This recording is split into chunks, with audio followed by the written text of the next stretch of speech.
പിതാവിന്റെയും പുത്രന്റെയും പരിശുദ്ധാത്മാവിന്റെയും നാമത്തിൽ ആമേൻ.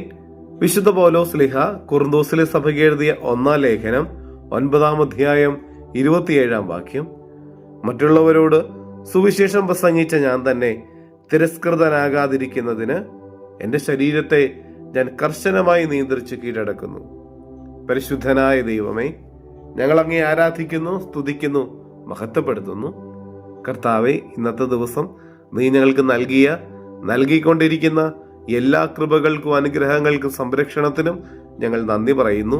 ഞങ്ങളെയും ഞങ്ങളുടെ കുടുംബത്തെയും ഞങ്ങളുടെ കൂടെയുള്ളവരെയും ഞങ്ങളുടെ നിരവധിയായിട്ടുള്ള ആഗ്രഹങ്ങളും പദ്ധതികളും സ്വപ്നങ്ങളും ഈശോയെ, ഞങ്ങളുടെ ഉത്കണ്ഠകളും രോഗങ്ങളും സഹനങ്ങളും ഈശോ അങ്ങയുടെ കരങ്ങളിലേക്ക് സമർപ്പിക്കുന്നു.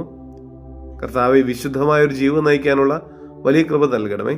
തിന്മയ്ക്കെതിരെ എപ്പോഴും പോരാടാനായിട്ട് ഞങ്ങളെ ഒന്ന് അനുഗ്രഹിക്കണമേ. ശരീരത്തിന്റെ പ്രവണതകളെ നിഹനിച്ച് ആത്മാവിന്റെ ഇഷ്ടത്തിനനുസരിച്ച് ജീവിക്കാനായിട്ട് ഞങ്ങളെ ഒന്ന് സഹായിക്കണമേ. നമ്മുടെ കർത്താവ് ശംശിഹായുടെ കൃപയും പിതാവായ ദൈവത്തിന്റെ സ്നേഹവും പരിശുദ്ധാത്മാവിന്റെ സഹവാസവും നമ്മെല്ലാവരോടും കൂടെ ഉണ്ടായിരിക്കട്ടെ, ഇപ്പോഴും എപ്പോഴും എന്നേക്കും. ആമേൻ.